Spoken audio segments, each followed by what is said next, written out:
I do work a program of Alcoholics Anonymous. I do have a home group. I have a member of my home group here today. Brian drove all the way from Parkersburg. I have a sponsor, and I also sponsor girls. But in AA settings, we believe that as long as you have a higher power, we don't care what concept it is. So I don't often get to speak freely about my God. So I'm going to take my 10 minutes and I'm going to tell you about what Jesus Christ has done for me. And I'm going to tell you guys about the Samaritan woman at the well. The Samaritan people were less than the Jews. They were the outcast, the lowest citizen. No one wanted to be around them. No one wanted anything to do with them. And in that culture, the women would go right before the sunrise and right after it set to draw water. It was their social time. But this Samaritan woman, in the heat of the day, she was at the well alone. And I too know what it feels to be alone. Growing up, my mom was a hard worker. She drove long distance truck drive. She was a long distance truck driver with my stepdad. So I was primarily, as an elementary age kid, I was raised by my father. My father taught me how to tie my shoes. He taught me how to study for my spelling test. He hugged me and he kissed me. But let me tell you, he did not repeat himself, and I was never asked to do something twice because my dad, he was physically abusive. I love him and I work a program and I forgive him. But as a little girl getting beat on by your dad, it causes some harm. And around the 3rd or 4th grade, I was put in special education. I was falling behind my peers. So, my classmates, they would call me stupid, and note to self, Charlie, you're stupid.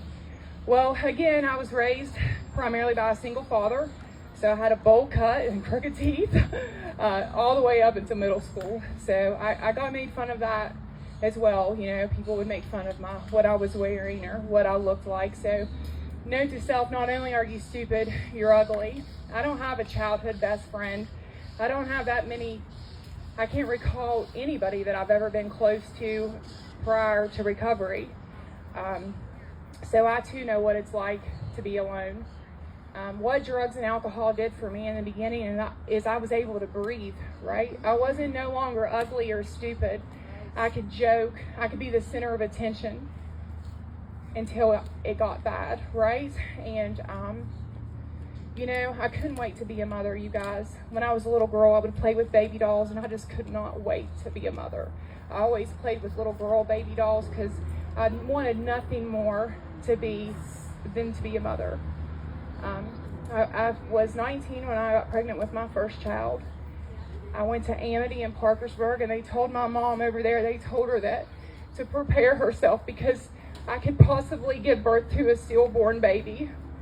The baby and I made it through the first 7 days, and they called back and they told us, be prepared. There's probably going to be significant damage to this child. And I want you guys to know that that's the first miracle God performed with me, because my girl's pre-vet and she's in Costa Rica right now.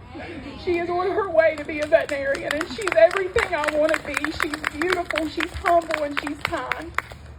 But I didn't get to keep her. I would get pregnant again with a little boy, and there was a very short amount of time in my life that I had utopia. I had a home and a house with my children, and I was with a decent man at the time. He tried, but my lies and manipulation, nobody would want to put up with that. So he eventually, he left, and it wasn't long before those 2 children were removed for me. And if you're here today and your children are in state's custody, or maybe your rights are terminated, I want to tell you that I still think you're worthy of recovery. I still think it's okay to get your life together. It's okay to laugh. It's okay to have fun. Our children will come and look for us one day, and we can be the best version of ourselves. So I lost those children, and I've always been trying to fill the void through my life. And again, I thought it was that void would be to be a mother. So immediately I got pregnant again. My Lily girl, she was running around right here with the sunglasses. my precious baby. My children that are here today with me, I have Lily and I have Knox and Kennedy. They are truly my heroes. Thank God for my children. They remind me every day of why I'm doing this. But it didn't come, you guys. It didn't come easy to us in the beginning. Just like the Samaritan woman at the well, Jesus asked her to draw water. She was aghast. She was taken back. Like, why would you ask me, a Samaritan woman, an outcast? Why would you ask me to draw water? And Jesus, I can't paraphrase because I can't read it exactly how it says because I'm too nervous, but he basically tells her, he said, you've had 5 husbands and the man that you're with now is not even your husband. And I want to tell other ladies in here that I was nothing. I prostituted.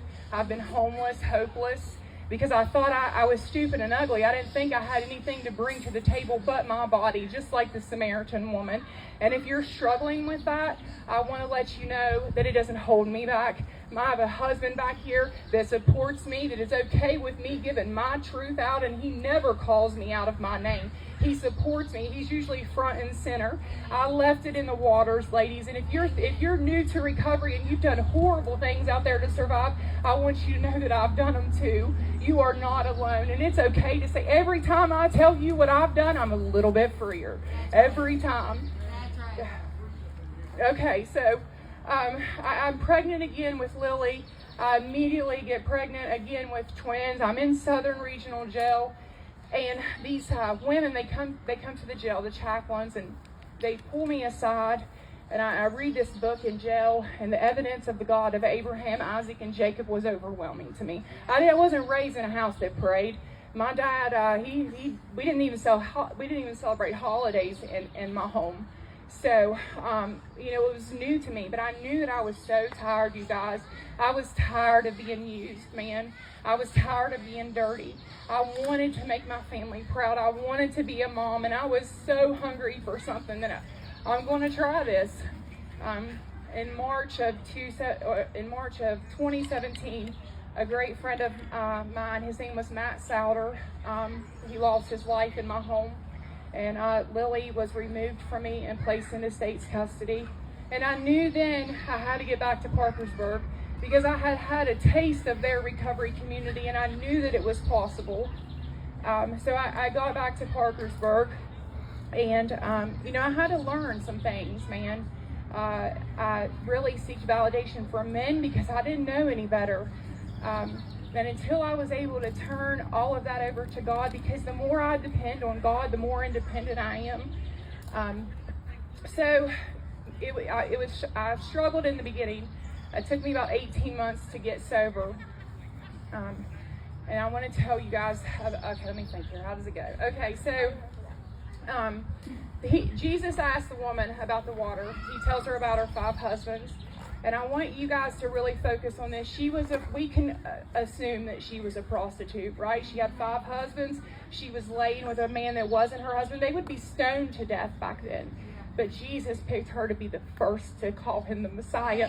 And she ran back into a community that called her a prostitute. They called her a junkie, whatever they have called you. She ran back in that community to tell them whatever happened with Jesus Christ in that split moment. It changed her life. And I'm here to tell you that Jesus Christ has done that for me. The obsession and the compulsion to use drugs and alcohol has been lifted from me. I was a little girl. I was in special education. God has enabled me. I'm 1 semester away from a bachelor's degree. I have a degree. I'm married. All 5 of my children are in my life. I'm accompanied today with my beautiful family, my children, my mother, my husband, my support from Parkersburg.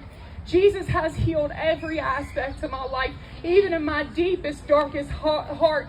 The things that creep into my mind, Jesus fixes them. He takes it away. It doesn't hold me down anymore. Thank you guys. And I just want to thank you guys for being here. My heart is with you. You guys are so important to me. It's been such an honor. I love that my family gets to see this. I'm so grateful for that you guys showed up. And, Mike and I, we're hoping that maybe this can be a year thing, a yearly thing. We want to keep this growing. We want to keep celebrating recovery with you guys here in Southern West Virginia. I'm so grateful. And I think that's all I have.